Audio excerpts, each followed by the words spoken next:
Good morning, everyone. You're listening to Trace Elements Radio, live today with Tracey Kennedy on Revolution Radio Studio A. And, of course, Trace Elements Radio. We've got a lot of things to speak of today, because I think they're rolling out their final plan, the plan. We've talked before about chaos magic. We are seeing the rollout of Chaos Economica and the Dark Agenda. Even X-Files, the new rollout of that, has told us what's going on right now. All alluded to in their very first season. We may not get to that today, because there's so much I need to tell you about. I'll see what I can do. We have to start off with Zika, because it's all in the same story. Because they're not telling us enough about it. These are conspiracies, from GMOs to pesticides to government cover-ups to secret bioweapons specifically targeted for certain genetic traits. It starts off with mutation. Zika was first, we'll use the word discovered, kind of like how they discovered this continent, even though they knew where it was.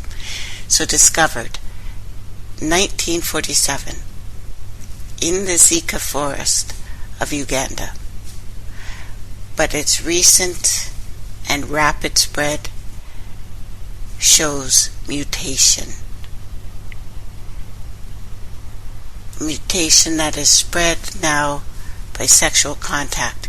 Now, the mutant virus is believed to be far more infectious and have a greater rate of mosquito-borne transmission than anything before seen on this planet. Of course, several things are spurring this along, but originally it was linked to very mild symptoms treated with rest. The new mutated strain has brought terrible new complications, which we have seen and not heard enough about. There's evidence that Zika fever in pregnant women has caused microcephalia, brain abnormalities in fetuses.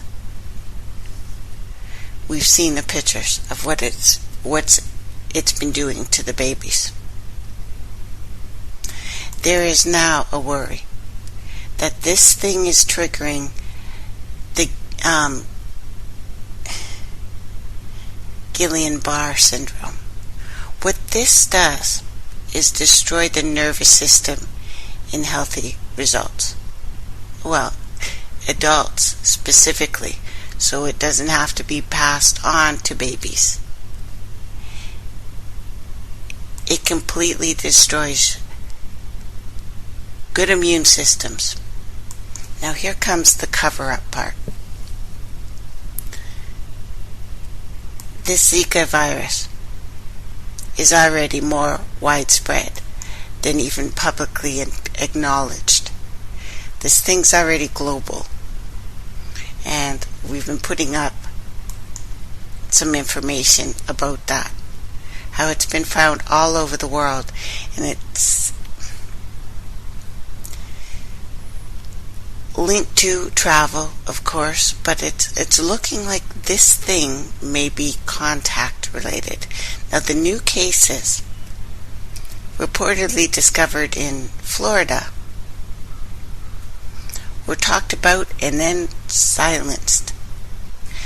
The state health officials are actually refusing to reveal the locations of where it's been found, although they said it's been found in Florida. Florida has cited privacy concerns that I've never heard of before with the virus, while also denying to relatively angry residents that there is a concrete link to birth defects. Not even questioned, concrete. Now, in the midst of all this stonewalling, Puerto Rico has declared a state of emergency, fearing that at this moment 20% of the island has already become infected. 20%. Now, the Obama administration is urging people not to panic. It's not a big deal, yet has committed $1.8 billion in emergency funding to fight this virus. Other than buying more bombs, the United States isn't well known for worrying about their own people. Next is the GMO, because people know that the initial Zika outbreak in Brazil coincides with the 2012 release of genetically modified mosquitoes. We have found in some of the research that I've done personally that it was first tested in 2009, but specifically it can be linked to the 2012 release. Again, GMO mosquitoes, and these mosquitoes have been tested worldwide. Now, after the Zika case maps reportedly matched the locations of tests conducted by a biotech company, Oxitec.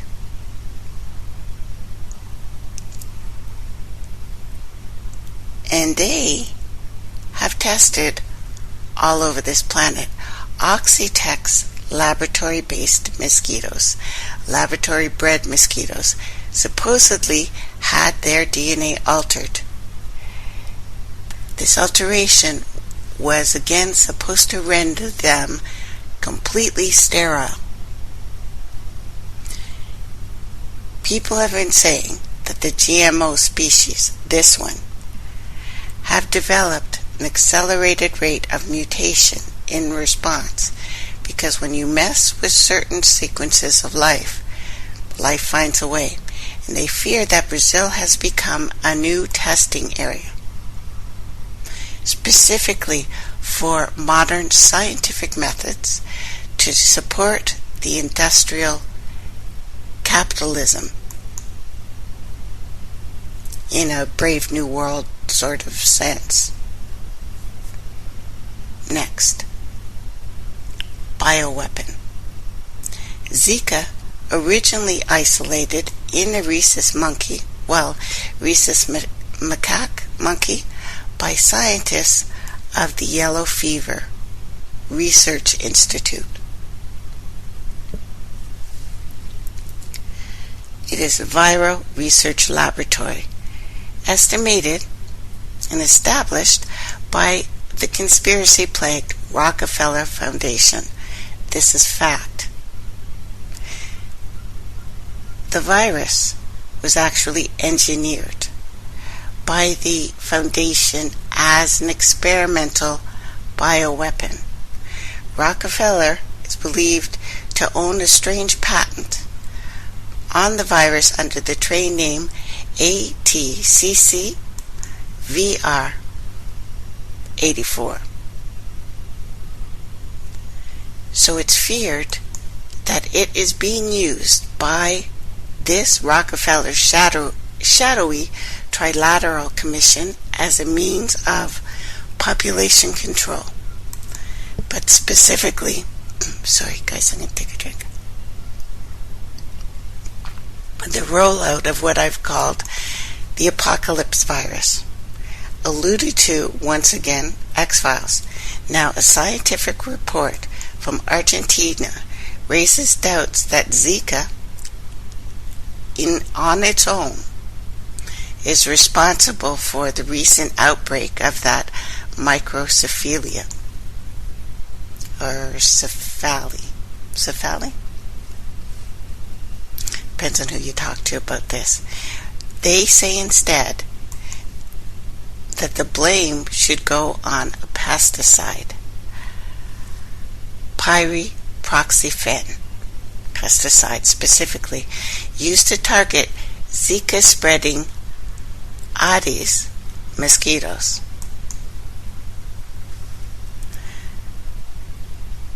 So the mosquito and the cure. But the cure is worse than the mosquito. So the World Health Organization is insisting that the chemical is safe in drinking water at recommended levels. This is already worldwide in our drinking water. Now, again, many believe that Zika has been fed to the media to cover up the liability of pesticide companies. Myself, I think there's a big cahooting going on. Collusion. Monsanto, again, was linked to the chemical in reports, although the company denies any association with its manufacturer. But when you follow the money, you've got Monsanto and their dirty little fingerprints all over this. Now, what does that have to do with everything else? Unfortunately, too much. There is an ancient adage that says knowledge is power. And of course, like everything, such a notion is multi-layered, multi-dimensional. For the moment, let's look at power from a social, political, historical perspective. From these perspectives, we can argue that true power concedes nothing. Every single freedom, human right, protective legislation that we have in any society today was fought for by individuals and collectives who were brave enough to stand up against terrifying and overwhelming odds. Every positive social reform, be it the rights of women, children, sexual, social, racial minorities, was fought for by brave men and women, putting consistent, organized pressure on the existing power structure. Protests, decentralized collectives, new community alliances, multi-layered grassroots activism. Sometimes these warriors of freedom paid for such bravery with their lives, as we're seeing all through South America right now, because since January 1st, 118 activists are dead.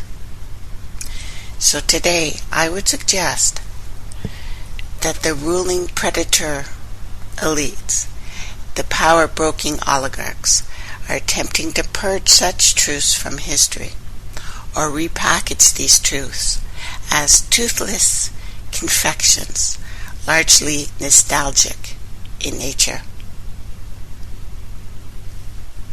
I've spoke before of the machinations, the predilections of the Victorian predatory elites in Britain that arose out of the Industrial Revolution, and how those elites set the blueprint for the elitism today. We still have a ruling class, but it's no longer simple aristocracy in the Victorian sense of the term. The ruling class of this 21st century is a hybrid of intelligence, military, occult, banking, corporate interests. It appears monolithic and singular only from the outside, but from it within, it's just like any other collection of interacting, infighting, organized crime networks. To the untrained eye, it might seem as though these elites are all working in perfect concert. But the truth is that those who control us and control the direction and the flow of societies are snared in a hideous mess, a brutal, perverse, sociopathic, real politic, if you will. This world is horrifyingly complex, so I try to simplify. I have no other choice. We need to be incredibly mindful of how we can simplify this, mindful of things we throw away in the process. Researchers in the alternative media might quiver in the presence of an eye atop a pyramid in fear, or a little bit in shaky thrill. But society isn't actually a top-down, vertical hierarchy. Society is lateral, horizontal. Society is a vast web. Power, control, influence. They don't flow the way we think they flow. Just ask any occultist, any psychic. Like all things, the power behind society and social control is really just a form of something oblique, lateral communication. The communication flows from mind to mind. It passes through small nexuses of the collective mind. Control, therefore, is a trick, but incredibly a powerful one. Hierarchy could be set to exist as an icon or an image or an idol of itself within the perspective of some sort of imagining sentience. It's alive. Human culture is being conjured moment to moment, from mind to mind, imagination to imagination, a symphony of interaction going on here, and interconnections. The real question, I think, is how this lateral communication is manipulated to ensure the illusion of something vertical, to ensure that while some rule, others suffer. I would argue the answer is the application of extreme violence under this profane icon of illusion, hierarchy. If you are psychotic and predatory enough to truly want power and control over people on a massive scale, then illusory, vertical supremacy. Eventually you will have to back up your rhetoric and your, venerate your icon, your brand, with violence. And the threat of more violence, and the threat of spilled blood. And violence is nothing if not a manifestation of a symbolic hierarchy, symbolic inequality. This is true on a local and a social level. I don't want to coexist. We are no longer equals. My story will conquer yours. You will suffer. This is their chant. This is their rhetoric. This is what we're seeing rolled out. And this kind of psychology is basically radical fundamentalism at its very core. The kind of thinking behind various military terrorist groups, all the militants. It's also the basic mindset behind, what would we call it, reductive materialism, but behind global power elites, behind slavery in all of its forms. It's a predator. It's predatory. It is dehumanizing. It is a psychology that is essentially vampiric in nature. and it is made manifest through the use of brute force, violence, sinister propaganda. It's the physics and the politics of despair, of fear. It tells you that injustice is like weather, unavoidable. When the truth is that injustice are emanations of a blood-soaked icon of hierarchy. Archons, demons, vampires, human predator elites, all of them kneel and supplicate themselves before this insatiable icon. After all, evil is utterly banal at its core. You can only slice a lust for power, violence, and control a few different ways. It's a cake. A couple ways to do it. The language it speaks is crude. It is dull. It is unimaginative. It is rhetoric. It has been repeated, and this is exactly why it needs blood and the life of others to keep itself going. This insight concerning the blood-dimmed icons of hierarchy and the control of lateral or horizontal communication is to ensure vertical supremacy under the banner of those icons. It is the dark heart of social control, of warfare, of modern slavery at its most naked. I also believe it's more than that. I believe it's also part of the occulted meaning behind the symbol of the cross. The cross isn't just a Christian icon. The crucifix upon which Yeshua was placed between those two thieves, which is interesting, even in the imagery of that. It's an extremely ancient magical symbol. It is chaos magic, both an acknowledgement and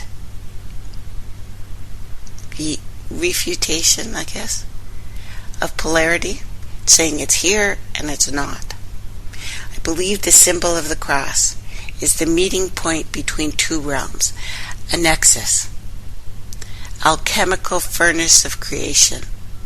The cross is a doorway, a gate, a portal. I believe those who wield it would do well to learn something of its awesome power. This knowledge of a meeting place, of the vertical and the lateral, this kiss between heaven and earth, can enslave entire worlds when perverted, and we've seen that. But when used truthfully, as a force for innermost light, gnosis can offer a way out of the exact same slavery. Because when you stand up and speak truth on a local and a lateral level, when you fight for freedom, workers' rights, health care, anti-austerity measures, affordable housing, positive social reform, just as generations before you did, you honor the dead. You actually become that meeting place between heaven and earth, past and future. You become that doorway. So if knowledge is indeed power in a variety of contexts, then what kind of spiritual power and knowledge has been lost to us? And I'm not talking about some imagined magical wisdom tradition, some unproblematic and easy codified elite spellcraft. I'm talking about experimental knowledge, something experienced, something you know, something you've learned, something you remember, because we know in ourselves we are not just carrying our newborn ideas. We carry the trauma of our ancestors. We also carry their defiance, how they have stood up. When they tell you about these new science, the idea that people carry memories. We've seen this, and it goes both ways. We carry their pain, we carry their victory equally. So this is something we participate in with the spiritual. It isn't just an ad hoc ritualism. It's not dry, empty scholarship here. It's more akin to a radical and steadfast dedication to your private art, your private evolution, a gnosis that sacrifices neither its rigor nor its joy, and that incorporates the intellect, the evidence, the trial and error, a relationship that also honors the sacrifices all of your forebears made and the nameless dead made. This is the kind of knowledge that's been lost to us. Purposeful re-enchantment. What Gordon White at one of my favorite websites, the Chaos Magic website called Rune Soup, he calls it the restoration of content or context. And I just love that term. After all, there is a qualitative, contextual difference between raw data and knowledge, isn't it? I know you feel that. And the people who listen to me, it's not just the facts that I spew out. You're hearing my emotion. You're feeling it. So the former is informational. It lacks in any kind of inherent utility. It's just data. It's just facts. But the latter is information mediated, processed through your human soul, through praxis, nuance, context, acuity and lucidity moves. That an active working relationship with the spiritual can recover. The passionate keenness of perception, unconquered creativity. And you cannot conquer creativity, unconquerable human soul. But remember, a true working relationship with the divine can be both dangerous and disturbing. There are unseen shadowed realms around us, as well as unseen realms of infinite light and warmth. The true practitioner must have some working knowledge of both. The similar things between them, the differences between them. There will be wondrous revelation, but also terrifying, unsettling encounters. Walking such a liminal path. It's not for everyone, and that's okay. These notions can be applied in an artistic, creative endeavor. Not just the explicitly magical or explicitly spiritual. Not just fact-based. If you sense some kind of deeper truth in these words, if you yearn to recover what has been lost, then you must discover your own tools. Prepare yourself to step into a world alive with energy, entities, resonant fictions, sublime truths. It is the very thing the monsters are afraid of, the archons, the vampires, the demons, and their human familiars. They're afraid of you at your most dynamic, your most uncaged.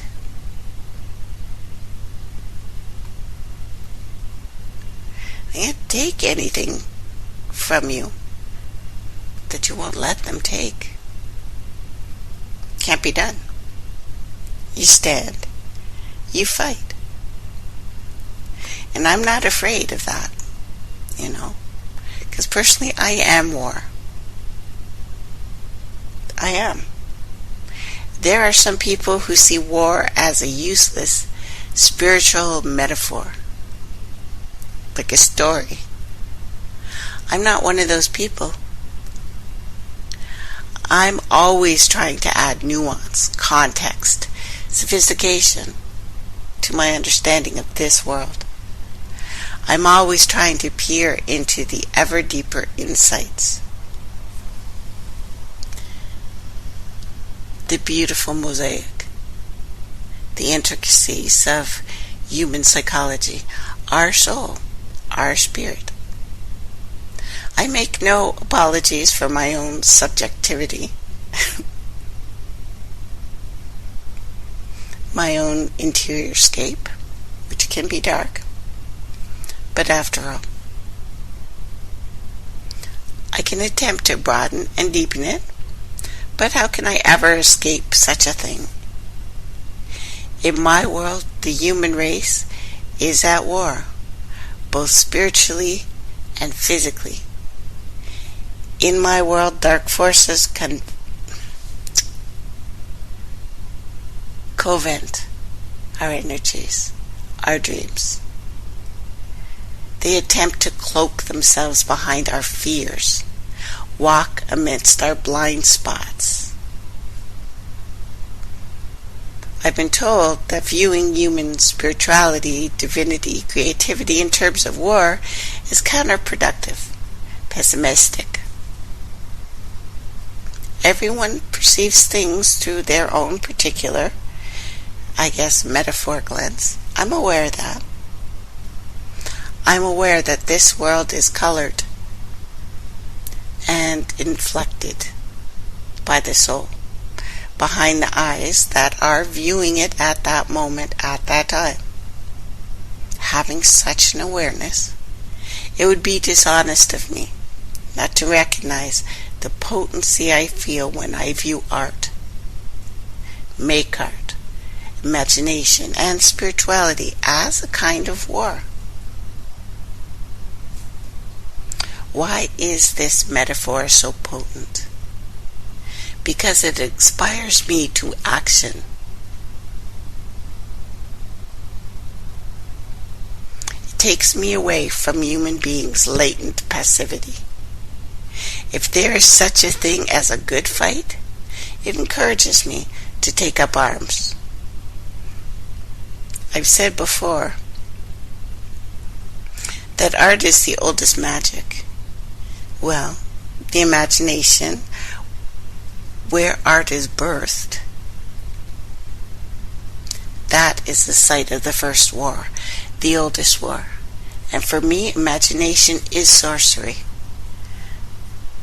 the holy sepulchre, filled with the dead, the unborn, and other things we don't dare to give names to. The war of imagination is the only war I'm interested in, the only war worth fighting. Why is it important? Because I believe the human race has been colonized by sinister forces, banal and exotic. I believe that the human imagination, or soul, if you like, was the site of this original colonization. It was not a physical thing. Not at first. Archons, demons, dark angels, vampires, mental illness, all facets of the same gestalt. We tell each other tales, stories, concerning these things that move through our shadowed inner temples. We create stories about how these temples fell, how we were manipulated, how the psychic scars we carry are with us still.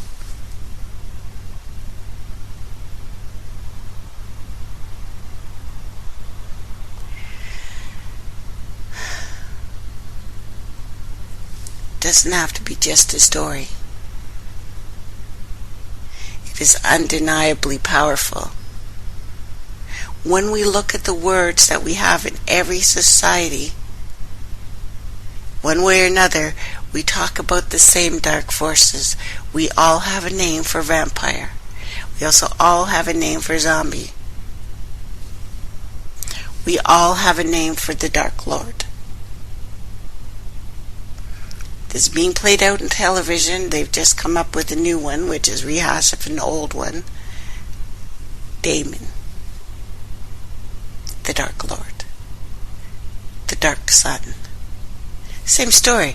We all have names for these beings. So these beings we saw.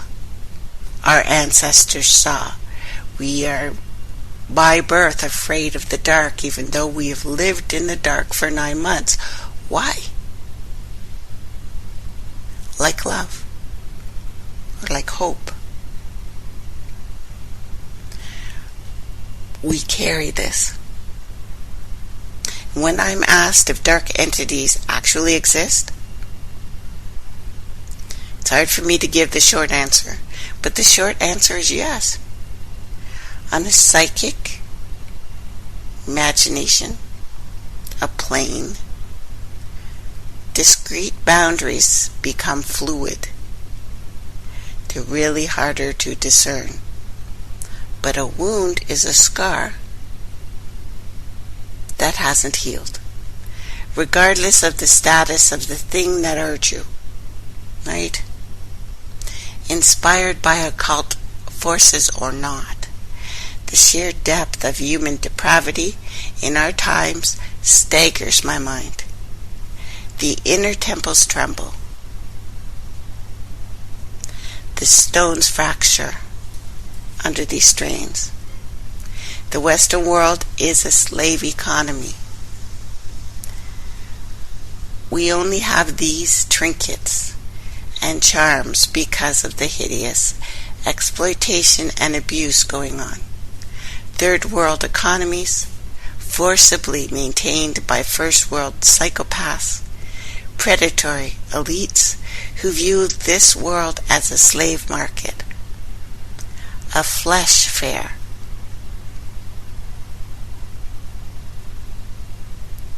And I want to say this again, every single freedom, every human right and protective legislation we have in society today was fought for by individuals, collectives, who were brave enough to stand up against the most terrifying and overwhelming odds. Every positive social reform had to be fought for, was fought for by brave men and women putting consistent, organized pressure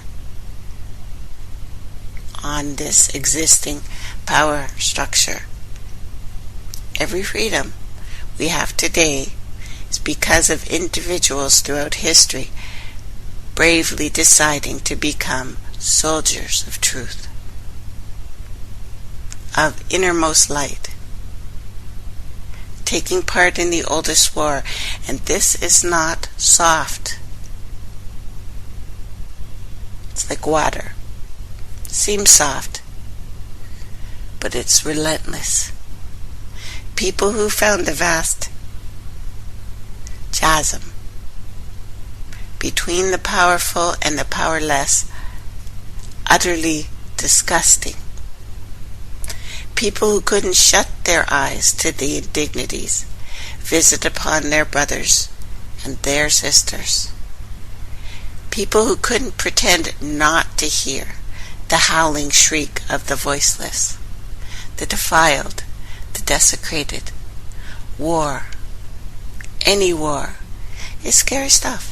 It's disturbing, it's unsettling. Most people want to close their eyes to it, if they can, and I get that.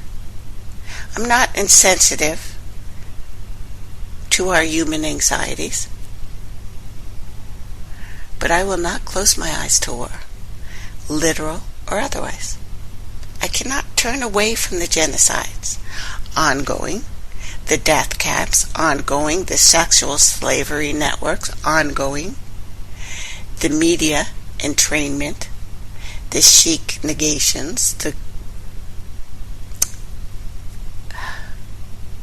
corrosion of the human will.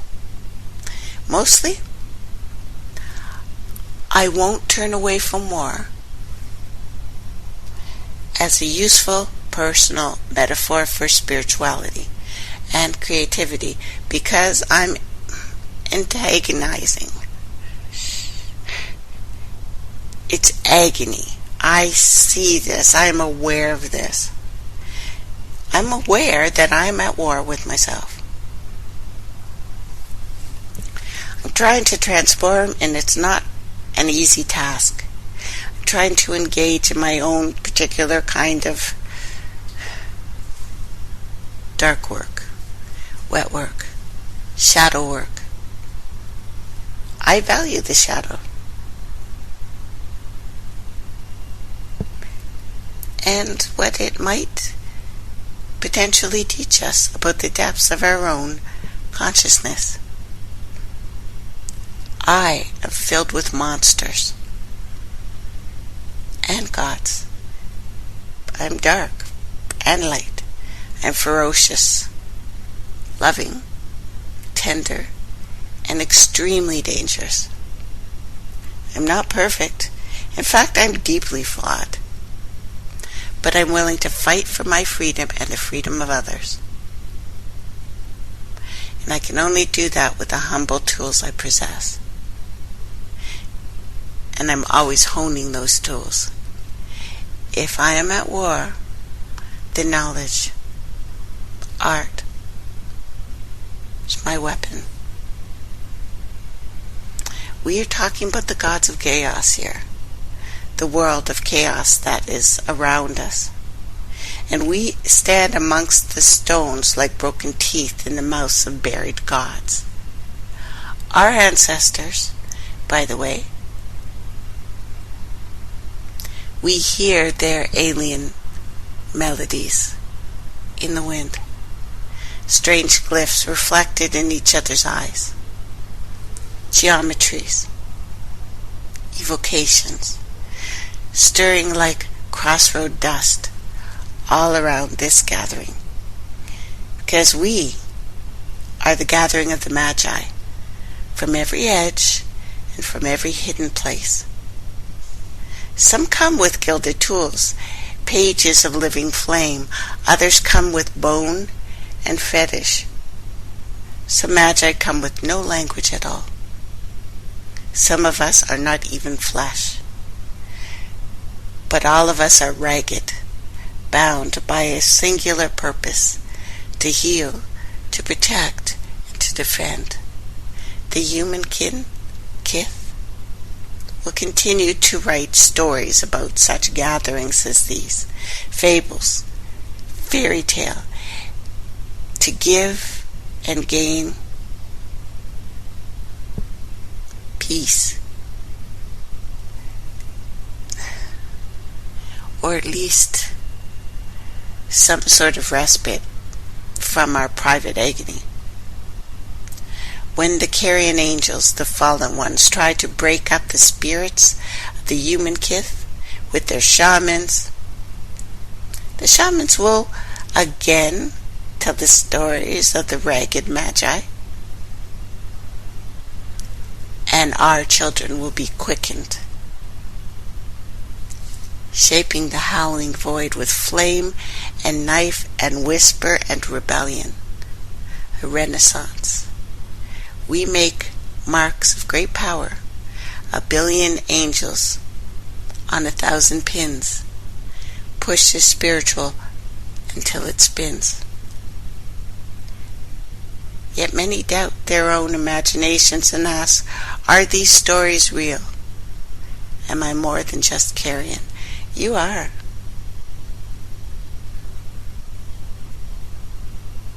Because I want to talk about evil and the notion of it. It's easy to see something of an abstraction, something nebulous, belonging to medieval world of religion, superstition, folklore. It's not something we take seriously in this age of subservience to the state, the age of reductive materialism, atheism. We have little patience for mysteries, paranormal, high strangeness, let alone patience enough for serious meditations on the nature of evil. There's a 13th century Catholic hymn I'm fond of, believe it or not, Dies Irae, the day of wrath, an apocalyptic incantation that describes the final judgment. I've always found it interesting that the strange hymn, perhaps far older than the 13th century, came to be used as a key sequence in the Requiem Mass. Dies Irae, I would argue, is a kind of misunderstood, what would I even call it? A necromantic power? For the uninitiated, necromancy, in its broadest sense, is death magic.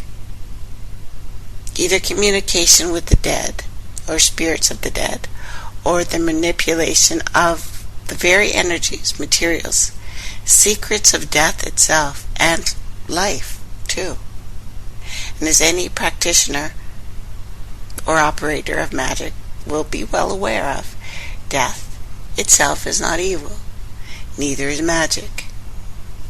The truest magicians all around us, the truest seekers, the truest scholars all exist in the realm of nuance, subtlety, occulted interrelationships.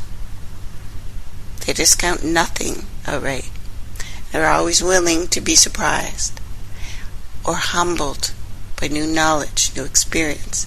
And sometimes you're right and sometimes you're wrong, but evil, the capacity and desire for control, defilement, desecration, abuse, this is something that very few men and women are truly willing to even look at, let alone comprehend.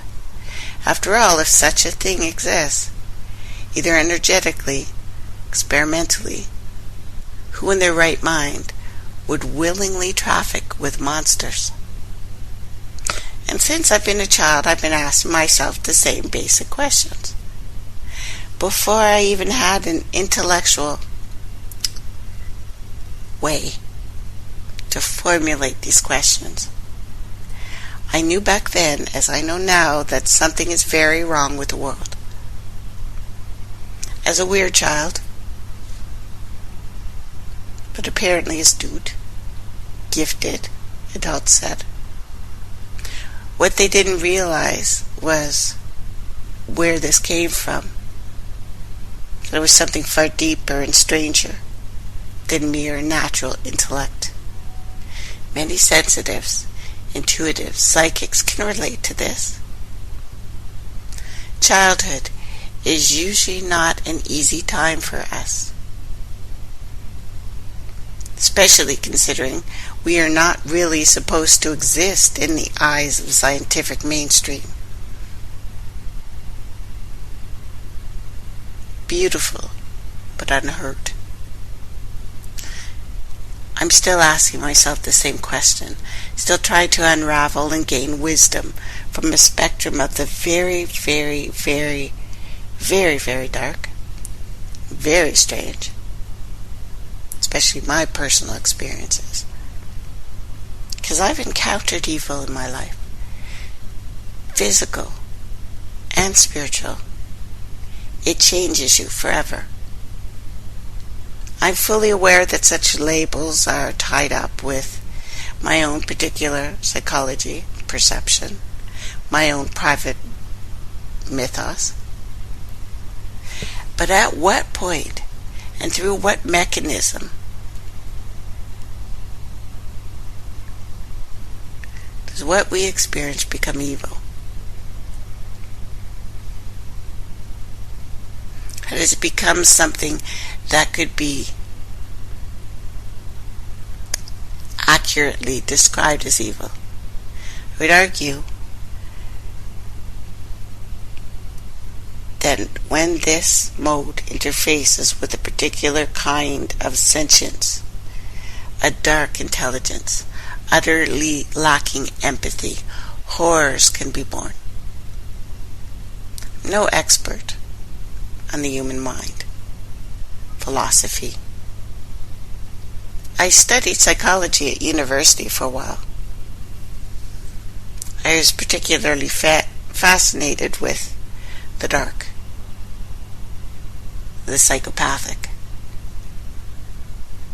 what I'd later describe as predator psychology, the infected elite, the other, them. And I've also personally encountered individuals and energies for which the term evil is the most accurate, intellectually honest description I could think of. Forms of consciousness that don't seem to be mentally ill, exactly, not in the classic sense of the term, but they seem to burnish, exalt their own psychopathy, their appetite for the most deviant form of abuse, or hide it and don't look at the fact that they've just said something abusive, just done something abusive. You could say things like, "Ah, screw you," lightly, but is that not rape? Is that not rape? And people get away with it. Saying that means, or at least implies, rape. It's dark. Now, unless you've personally encountered such things, walked in the darkness, saw the hooded man,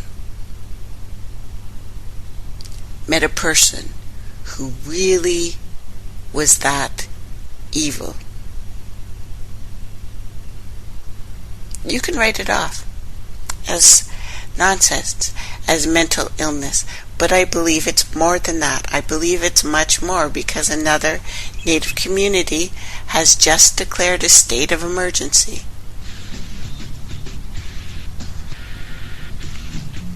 We'll be back.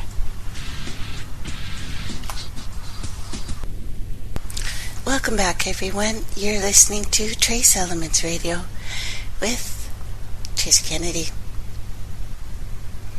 All listeners supported, and we love your help, and you guys are awesome. We love you. So scientists have discovered there is a definite tipping point for the spread of ideas. Idiots. Well, not idiots, but big, fat liars. They knew this. World War II? They knew this after World War I, because they tested it. Tavistock Institute. This is why our schools changed. This is why there was no more one-bedroom or one-room schools anymore where we all learned together. This is why schools became institutions. They knew this. But they're now talking about it. It's one of those times I want to pat them on the head and give them a cookie. please don't think so hard. You're going to hurt yourself. But there is a tipping point that's being spoken of that quickly becomes a majority opinion. Over time, the minority opinion grows. Once a minority opinion has reached 10% of any population, the network quickly changes as the minority opinion takes over the original majority opinion. So scientists at a polytechnic institute, interestingly enough, have found that just 10% of a population holds an unshakable belief. If your belief is powerful enough, good or bad, works both ways, of course, then that belief will always be adopted by the majority of society. The scientists who are members of the Social Cognitive Network Academic Research Center use computational and analytical methods to discover precisely the tipping point where minority belief becomes the majority opinion. The finding has implications for the study of influence, of interactions, ranging from the spread of innovations to the movement of political ideas. I have the article on my page. It's actually pretty interesting. So they know this. When Facebook decided that we should start taking selfies, when Facebook decided to mind control people through social interactions, which we love, and games, which we love, and hanging out with each other, which we love, and post a picture of someone abusing an animal, post a picture of people doing something ridiculous to a wild animal. It started subtly. It was subtle. It was devious. And now we just had another swan killed because a woman decided to pull it out of the water and take a picture.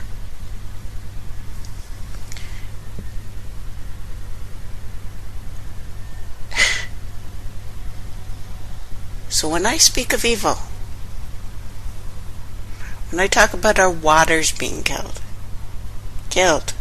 where new chimera animals are showing up now on a daily basis, things where scientists are going, geez, I wonder what the hell that is. And we're like, yeah, we don't know either. Where the effective ban on experiments that make viruses more dangerous than the natural strains is going to be lifted in the United States this week, because we're not in enough trouble, apparently. This is chaos magic. This is evil. It doesn't get any more black and white as that. Green algae produces more oxygen than trees. It requires 7 to 8 trees to provide enough oxygen for one person a year. We're killing both. Living in a world where people argue about the benefit of their specific country. Let's take Canada. Let's take the United States, that have had generational concentration camps in the open for over 200 years. And that still goes on. In Canada, you want to see the effects of colonization? Because first it had to start with your mind. And that's everybody. Natives had 100% of land. Now they have 0.2%. And I've told you about the problems with water. This is evil. This is what evil is. So I'd rather look it in the face than turn my head from it. I realize most people look at these things as something far away. It's not them. Of course, you didn't do it. But for this to be allowed, the 10% must be very strong. To know it, and not stop it, shows how far we've fallen. Now, in a Gnostic sense, there are those individuals who seem to imitate what we might define as something archaic, an archaic or iconic consciousness. But there are also those, far fewer in number, but exceptionally more dangerous, who seem to rather embody this consciousness. They are it. From an energetic viewpoint, there is no imitation involved here. Most people commit evil because they are in some sort of spiritual, emotional, physical pain. Most people feel guilt and empathy. But there are some among us who don't, I would argue. They really don't feel or experience human connection the way we do. When you hear or see someone hurt, you feel it. It hurts you because we are connected. This is the way of us. But for some individuals, especially amongst the ever-warring multinational predator elites that rule this planet, to this day they have not stepped down, they have not stepped back, they are not lighting up.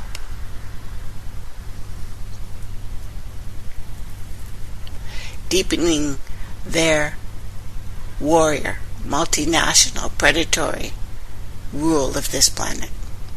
Deepening their perversity, while it's attempting to maintain basic cognitive function for their highest thrill alone. Because you'd have to be very, very dark to hurt a child, to hurt something that can't defend itself, and now our kids are starting to do it. Children are torturing. And I realize there's always been the few odd, twisted individual who likes to, blow up frogs. We've all met those. Hopefully. Not for long.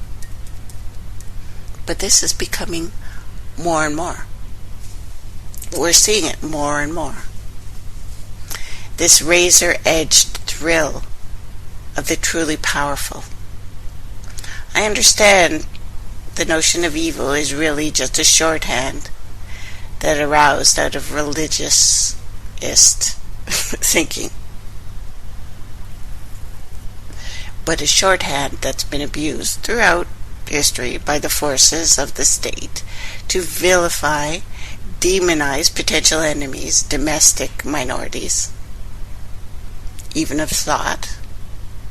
But also, I understand, as the oldest fairy tales have tried to tell us, that sometimes you can be unfortunate enough to cross the path of a monster. There's something many people don't realize about monsters.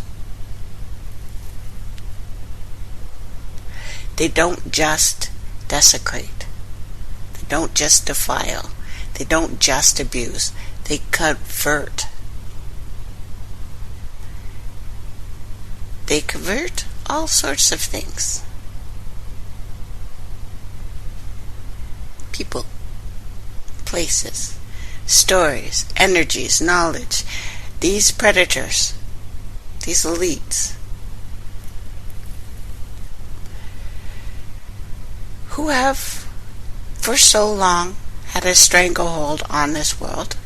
They see themselves as collectors, as carrion angels.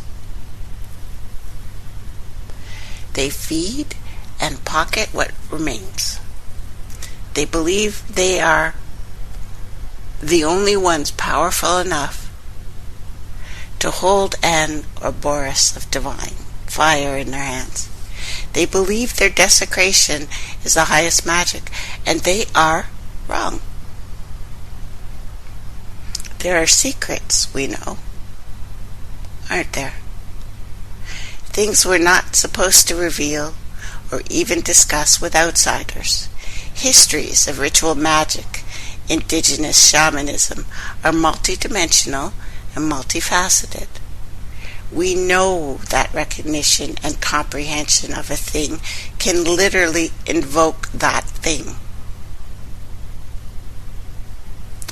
We know that our reality is darker, brighter, stranger, and infinitely more complex and nuanced than we have been told.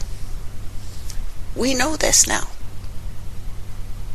We know there are entire vistas of lost and suppressed histories, concealed from our understanding by various elites, many of them with agendas and appetites far more sinister than even our fictions usually contemplate. We recognize the networks of meaning slide back and forth across thresholds of drift. We understand there are languages, energies, and entities that speak laterally. We know there are beings and dreamscapes and strange, thrilling societies hidden within various forms of art. Fiction is not just fiction. It is an architecture of,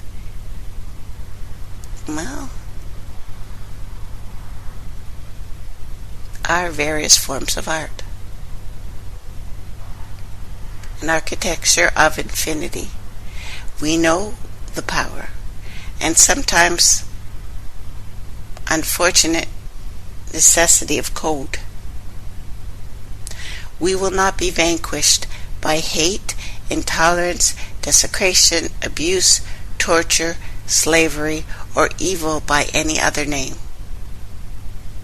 There's something else most people don't know about monsters. They are afraid. They're afraid of us, of you, and of me. They're afraid of what we have within us. They're afraid of our real fire. Because these things act afraid. You are the most violent when you are afraid. We know this. Can't hide this. Now,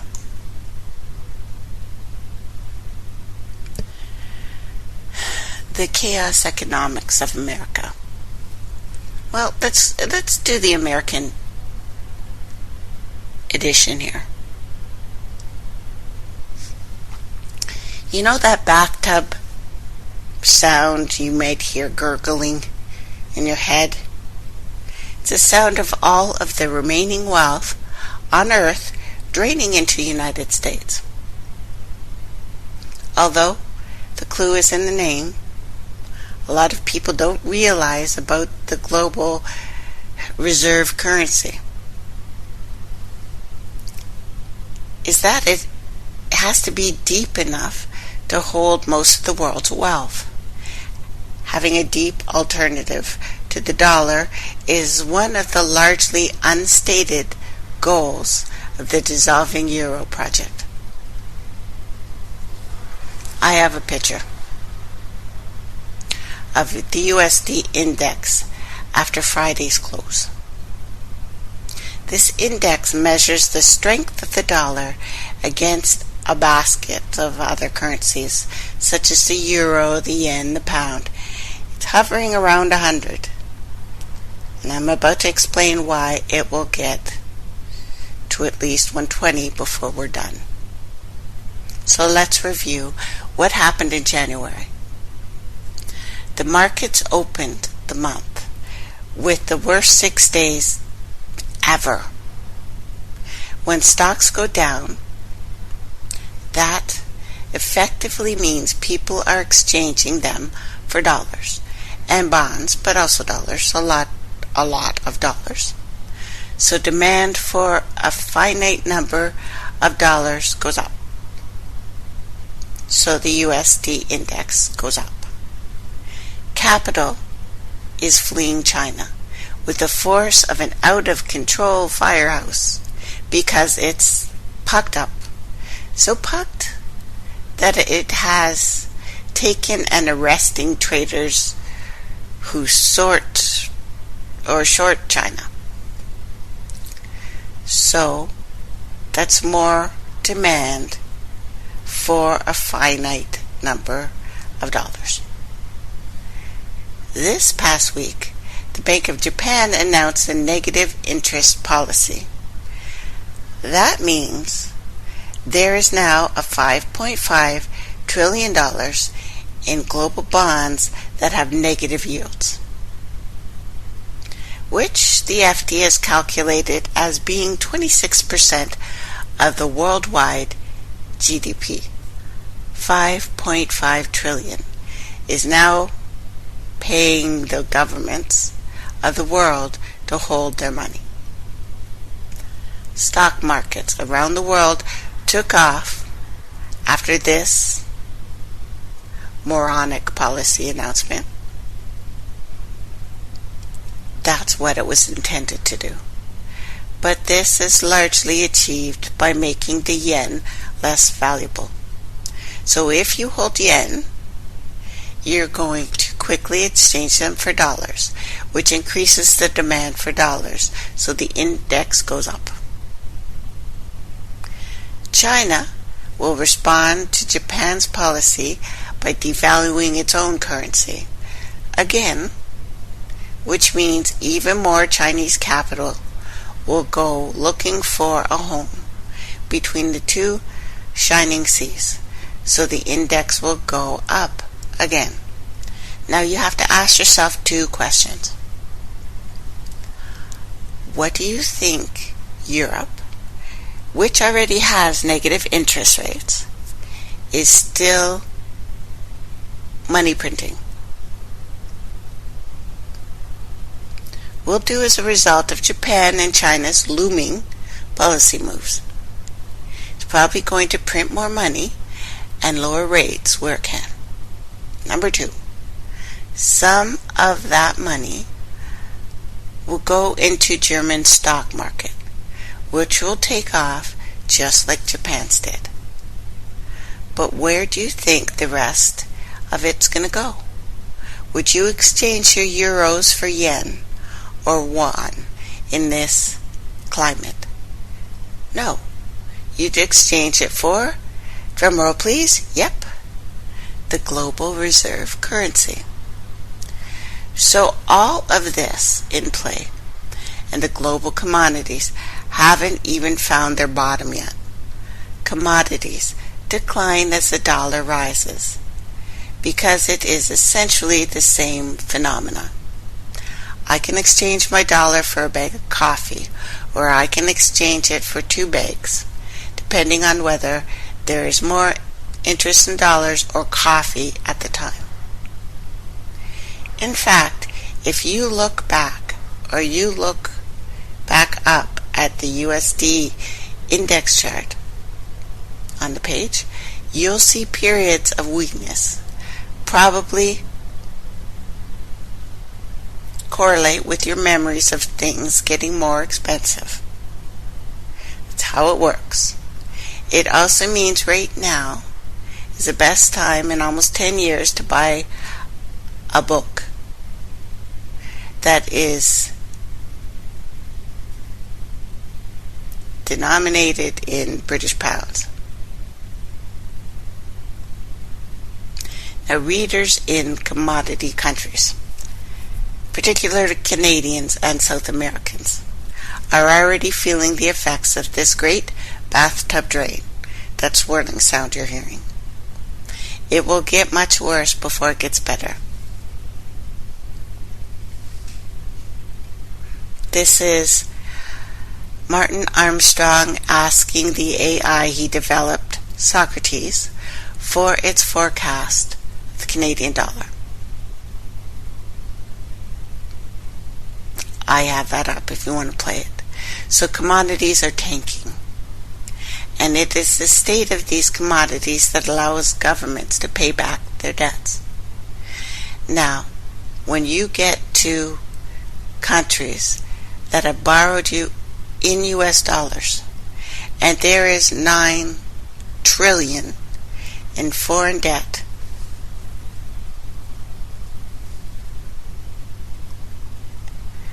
denominated in dollars, then the size of your debt gets bigger, and your ability to pay it off gets weaker, so you default. How is Marty Armstrong's 2015 75 sovereign debt crisis looking to everyone now? Great chunks of South America are financial basket cases. Even bigger chunks of the world have decided U.S. hegemony is at an end. And here we are beginning, at the beginning of an election year, where two front runners are reality TV stars. Who has gone bankrupt more than once, and an elderly great uncle who has decided that the last few decades of poor mathematics and education means he can literally pull numbers out of the air and promise 330 million people a unicorn each. Basically, that's what's going on. Trump has gone bankrupt. You don't become a reality TV star if you are a billionaire. The other guy is saying, it's all going to be fairy tales and unicorns. So to probably say we're past the peak in government. So, U.S. economic fundamentals.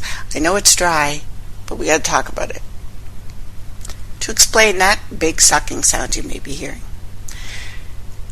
So now we get to why it is you or I should even care about this in the first place.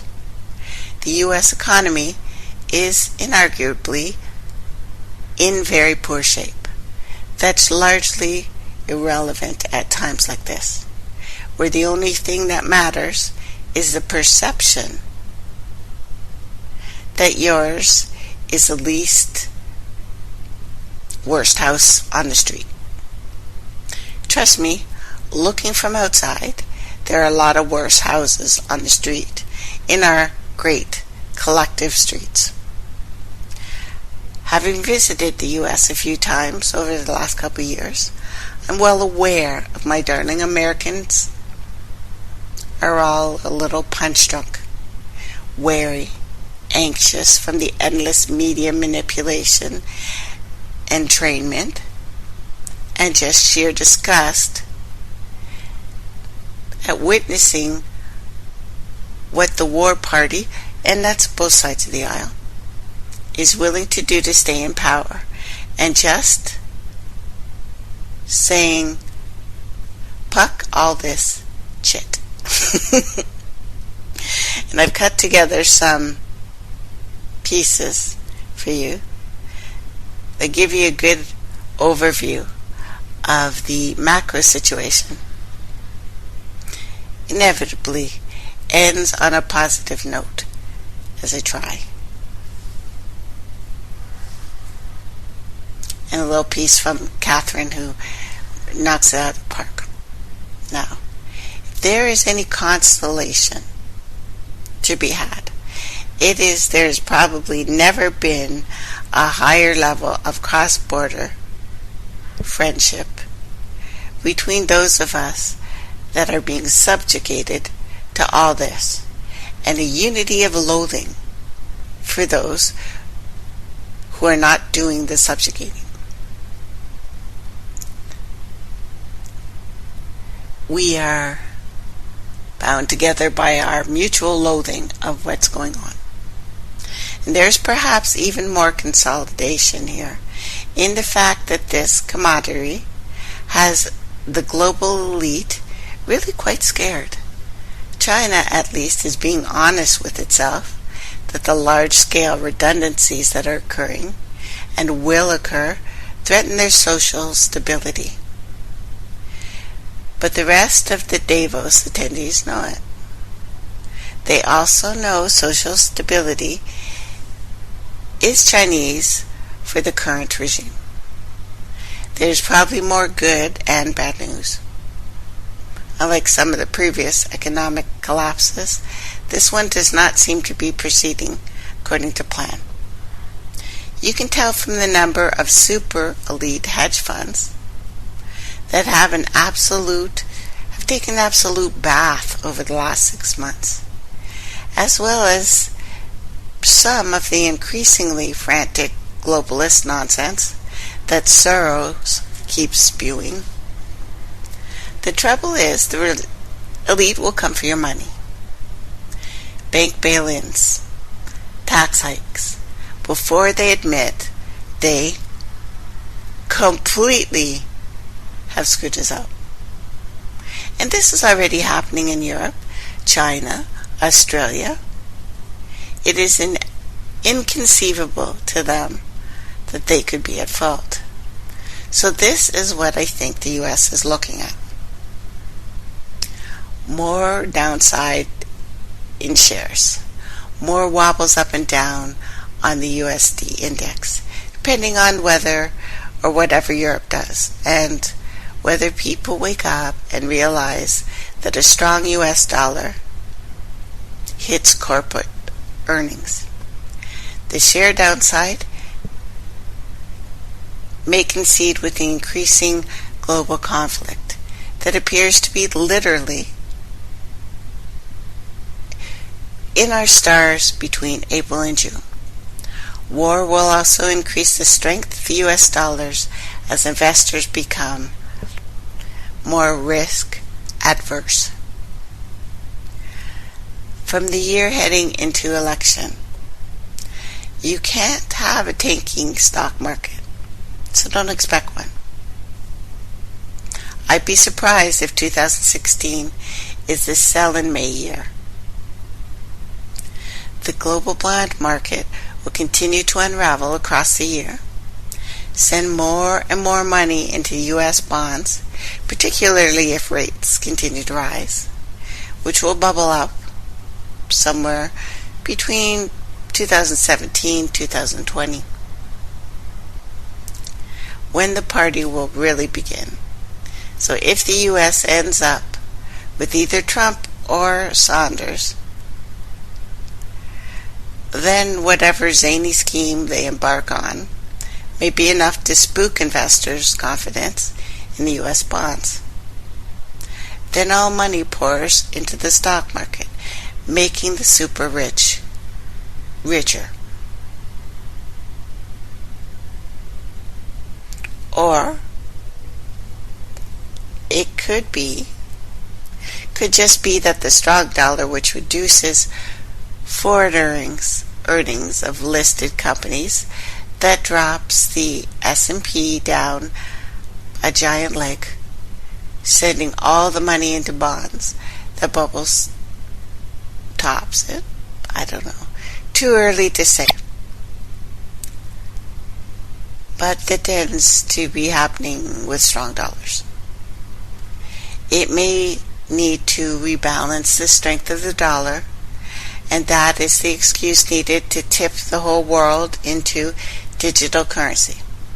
especially if it's associated with the end of the euro. We'll have to see what happens with that. But the next 4 years are going to look like the previous 4, as it seems to be the way of these things. It's looking like something we've seen before, filled with magic and philosophy and strategies for riding out the turbulence. Turbulence which will bounce all around, wherever we happen to be seated. So at this point, all I can say, honestly, is hold on to your butts. I wish it was more eloquent, guys. Yeah, a financial collapse. It's not a question of if at this point. It's happening now. They're bucking it up because they need to. They have to. It's the only thing they can do.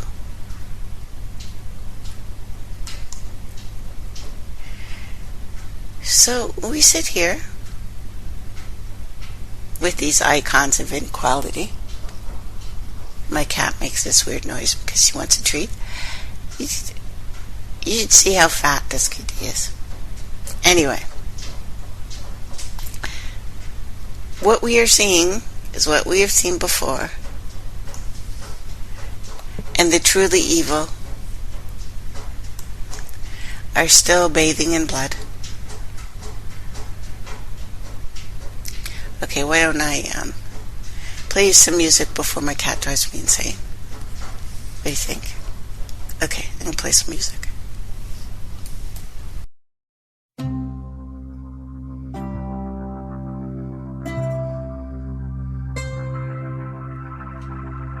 Early one morning on a hot summer day,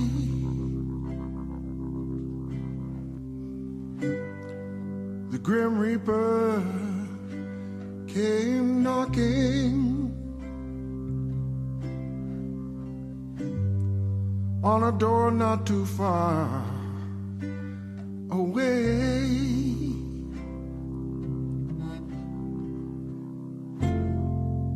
Tragedies.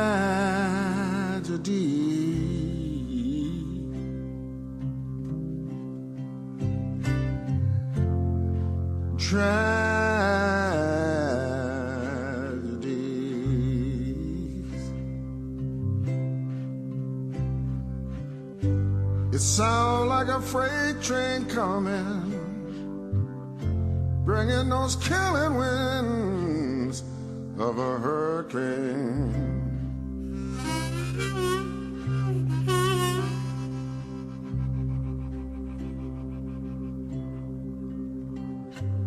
People,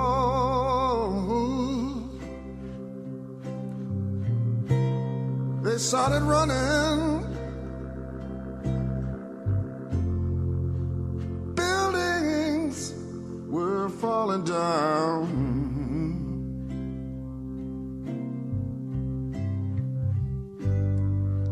The ground was shaking.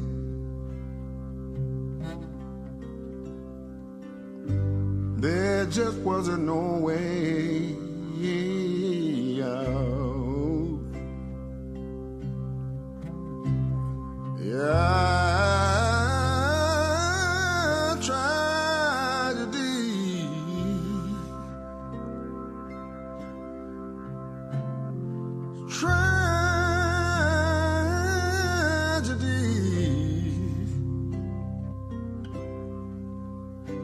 Earthquakes, they don't have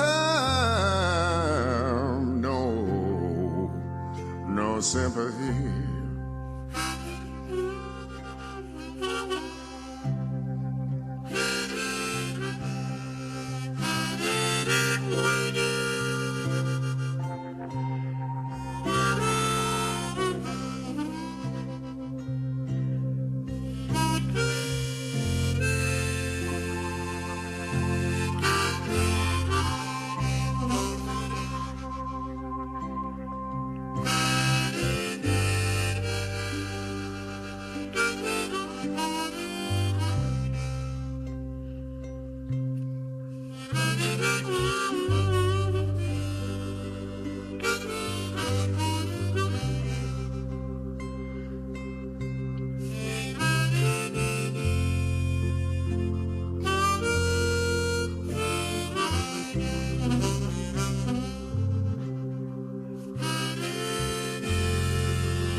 said, darling,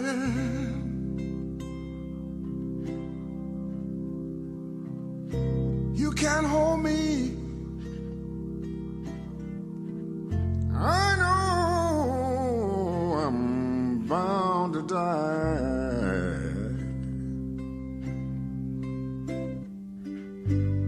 You got to live for the children.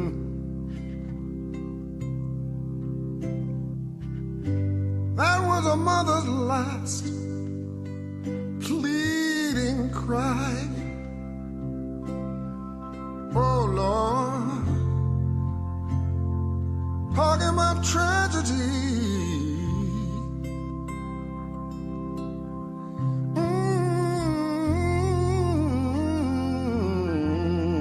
Tragedy. Oh, them waves as high as buildings, as far as the eye could see.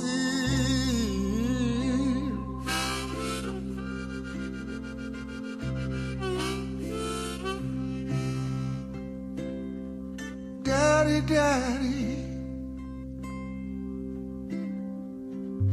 the children cried. Our mother's lying on the roadside,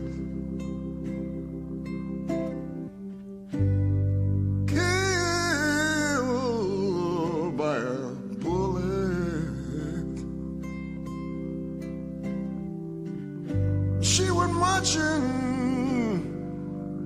for a better life. Oh Lord,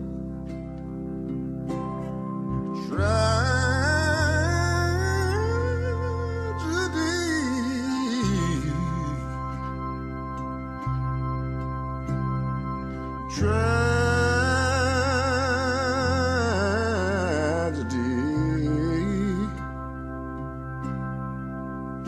I pray for the people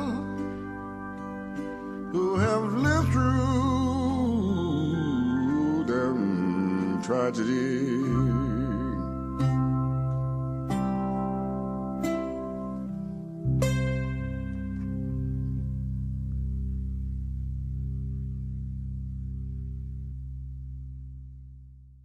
So that's my dad. It was his happy birthday yesterday during the eclipse. Probably significant. Haven't looked at it yet, so other than, it's an eclipse, that would be a portal. So here we are, standing at this time. We know that not only trauma, but everything else is passed on.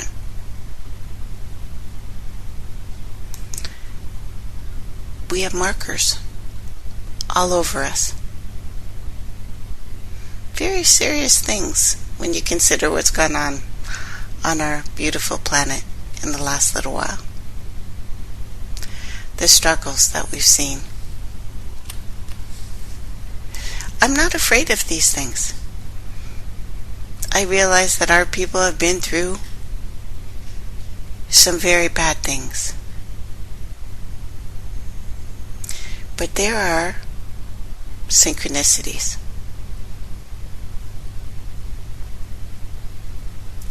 Going on right now. And I think it's because a lot of us are lost, decentered by the ego, and the conceptual, symbolic thoughts that many mystical or religious experience involves some sort of sudden amazement.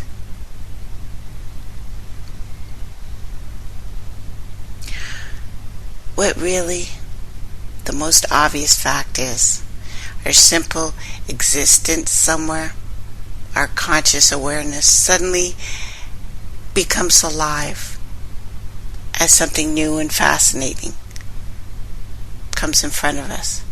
simply as something that says, I am here. It's sublime. But I, me, what is that? What is it to be? What is here?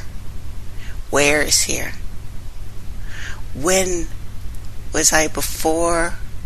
Where was I before? Why don't I feel so strongly like I was anywhere? How did my being here now suddenly become so amazing? This is just the perspective of what changes. Space itself contains psychotropic property that can be extracted, distilled, delivered. And then just as quickly as we become aware of it, clear presence fades. And again we are clouded into muddy thoughts of small self, small s, imaginary, symbolic murk.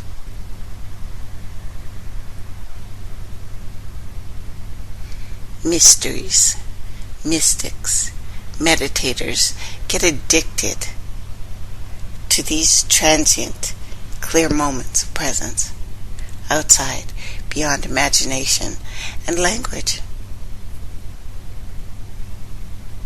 Trying to reclaim, prolong, intensify them. It can become an active daily project besides meditation, yoga, peak or flow experiences, and sport may strip away mental behaviors, barriers. Sex, war can do it, I imagine. A life or death duel where it's either him or me. And of course, some drugs can strip away the ego.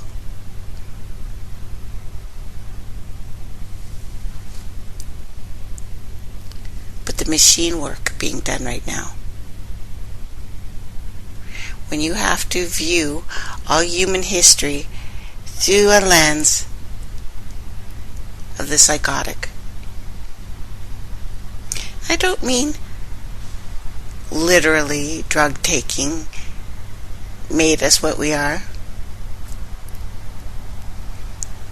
but we have been drugged whether we think we're imbibing or not.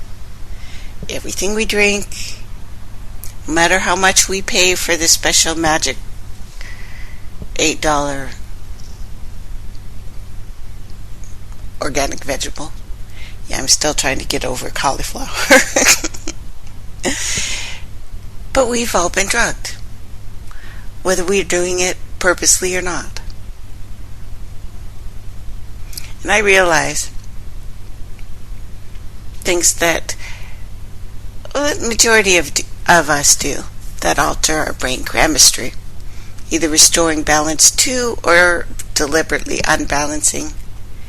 There's a lot going on.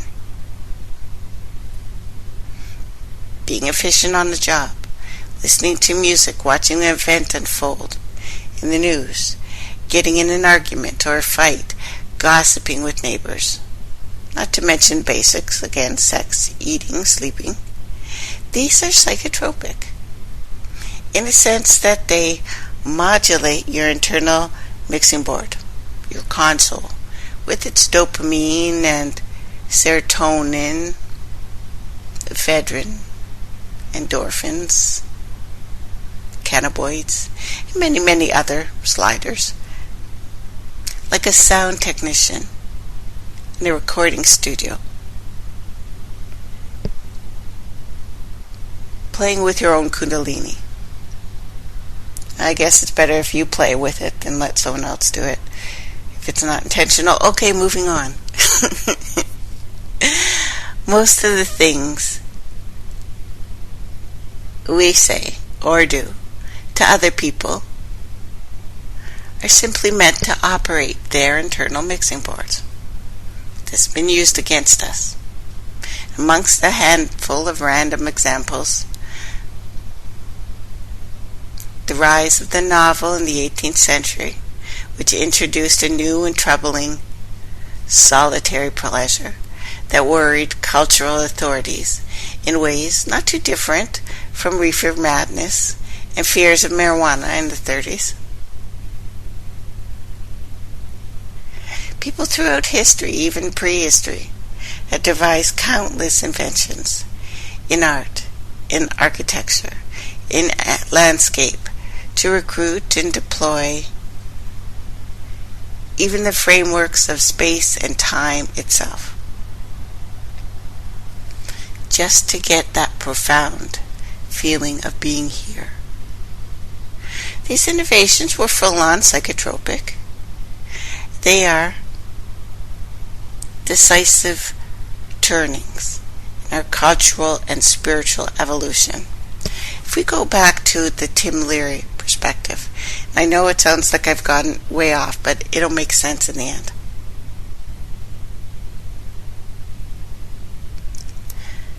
Beginning to learn how to draw a building in perspective.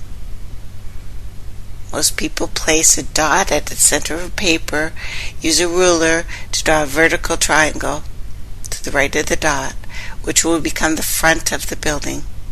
For the oblique side wall of the building, you extend the ruler to the top and bottom corners of the building towards a vanishing point, drawing lines receding into space. You finish your building with another short vertical line connecting these two lines at the back. Then you draw a horizontal line through the vanishing point and behind the building, representing a distant horizon. You finish building off rows of windows, oblique ones, likewise receding towards a vanishing point using a ruler.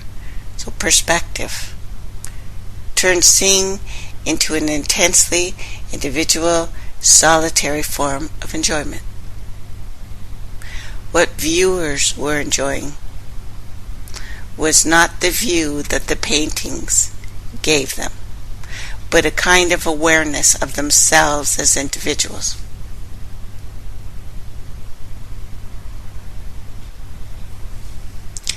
Teaching full-on perspective illusion was created by Filippo Brunelleschi, brilliant sculptor, later architect, who sometimes around 1413 painted two pictures of buildings in his town, Florence, which were in perfect mathematical, precise perspective. These panels, which unfortunately no longer exist, are reported to have been mind-blowing. It was a machine, basically. So other than Louis Luminaire's 1895 arrival of the train, which is rumored, possibly inaccurately, to have caused the audience to panic in fright, terrified, not aware of other unveilings in histories of art that so resembles the delivery of a hallucination or a hallucinogen. Now, it was a picture and a machine that made people see things so close that it terrified them.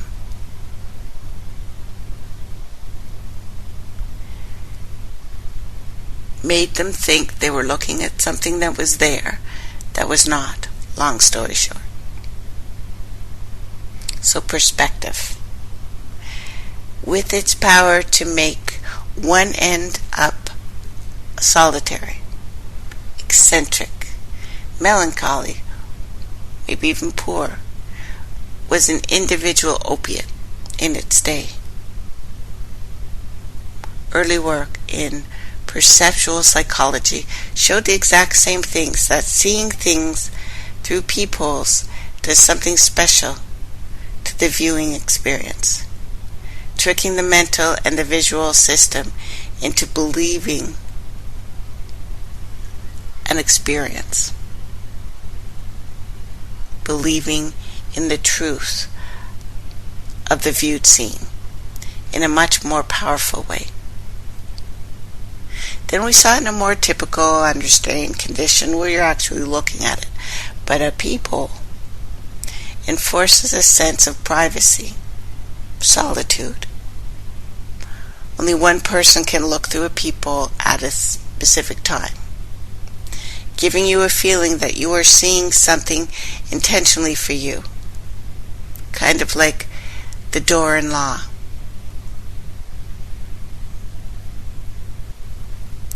Seeing something through a peephole has changed our perspective. It's no coincidence that the most popular subject matter for paintings seems to be Mary, especially 1800s. It addressed by something not of this world. In other words, exactly a perspective picture. Whenever you see a Renaissance painting of that scene from The Ghost of Luke or something like that, it changes, shows you time and space, parallel lines. They have changed our perspective, made us forget the truth. So don't let them take that away from you. Thanks for listening today, guys, and I will be back next week on Tuesday and Thursday, 12 to 2 Eastern Standard Time, and we will talk about all of these things we talked about, and it will be more about what the X-Files just did. Talk to you soon.